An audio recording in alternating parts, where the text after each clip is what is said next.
चारों तरफ दबाव था, धमकियों का शोर था, पूरी दुनिया को लगा भारत अब कमजोर था।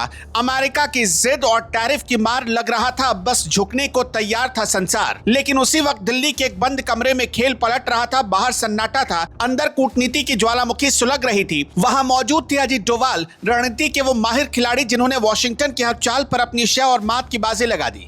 साफ संदेश भेज दिया गया कि हम शर्तों पर नहीं, सम्मान से बात करेंगे, चाहे ट्रंप हो या उनका पूरा कार्यकाल, हम डट कर इंतजार करेंगे।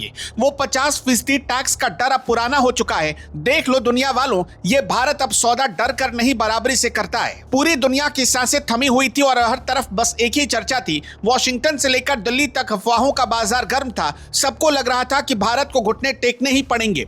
महाशक्ति का दबाव इतना ज्यादा था कि बड़े बड़े देश पे हिल जाते। लेकिन दिल्ली के लुटियंस जोन में एक बेहद गोपनीय मीटिंग चल रही थी। यह मीटिंग किसी आलिशान होटल में नहीं, बल्कि एक बंद कमरे में हो रही थी। वहां बाहर की दुनिया का शोर बिल्कुल नहीं था, सिर्फ रणनीतियों की गहरी खामोशी छाई हुई थी। उसी कमरे में भारत की सुरक्षा और रणनीति का सबसे शातिर दिमाग मौजूद था। राष्ट्रीय सुरक्षा सलाहकार अजीत डोभाल खामोशी से शतरंज की बिसात बिछा रहे थे। उधर अमेरिका से लगातार धमकियां आ रही थी। डोनाल्ड ट्रंप का रवैया बेहद सख्त और आक्रामक था। अमेरिकी प्रशासन ने साफ कह दिया था कि हमारी शर्तें मानो वरना अंजाम भुगतो। भारतीय सामानों पर 50% तक टैक्स लगाने का फरमान सुना दिया गया।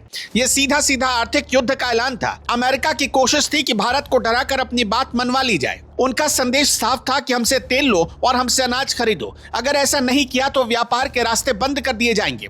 यह भारत की अर्थव्यवस्था की नब्ज दबाने की कोशिश थी। पूरी दुनिया को लगा कि भारत अब समझौते के लिए गिड़गिड़ाएगा। लेकिन उस बंद कमरे में अलग कहानी लिखी जा रही थी।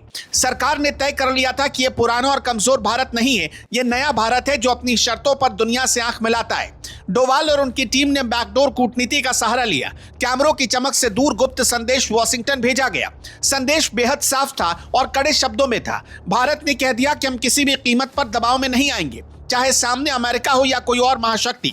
अगर हमें सम्मानजनक समझौता नहीं मिला तो हम इंतजार करेंगे, भले ही हमें ट्रंप के पूरे कार्यकाल के खत्म होने का इंतजार क्यों न करना पड़े। भारत ने साफ कर दिया कि वो अपने किसानों के हितों से समझौता नहीं करेगा। जरा सोचिए, अगर भारत उस दिन दबाव में झुक जाता तो क्या होता। विदेशी कंपनियों का सस्ता अनाज हमारे बाजारों में भर जाता, हमारे खेत और खलिहान विदेशी व्यापार के गुलाम बन जाते, भारत के छोटे व्यापारी और एमएसएमई सेक्टर तबाह हो जाते, लाखों नौकरियों पर संकट आ जाता और बाजार ठप पड़ जाते। भारत सिर्फ अमेरिका के लिए एक बड़ा गोदाम बनकर रह जाता। लेकिन भारत ने यह होने नहीं दिया। हमने चुपचाप अमेरिका के हर वार को सहा। हमने ना तो मीडिया में शोर मचाया और न ही कोई बड़बोलापन दिखाया, बस अपनी जमीन पर अंगद की तरह पैर जमाए रखे। धीरे धीरे अमेरिका को एहसास होने लगा कि उसकी चाल उल्टी पड़ रही है। उन्हें समझ में आ गया कि अब भारत डरने वालों में से नहीं है। मजबूरन अमेरिका को अपनी जिद छोड़नी पड़ी। जो टैरिफ थोपने की बात हो रही थी वो वापस ले ली गई। अमेरिका को बराबरी की टेबल पर आना पड़ा। भारत ने साबित कर दिया कि अब वो खरीदार नहीं बल्कि एक ग्लोबल पावर है। यह जीत सिर्फ एक ट्रेड डील की नहीं, यह भारत के 140 करोड़ लोगों के स्वाभिमान की जीत है।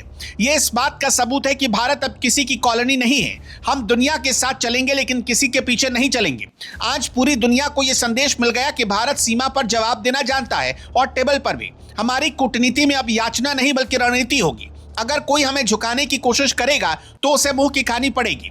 अगली बार जब कोई कहे कि भारत सुपर पावर से डरता है तो उसे अजीत डोभाल और उस बंद कमरे की कहानी जरूर सुनाइएगा, क्योंकि ये नया भारत है जो न बिकता है और नहीं दबता है।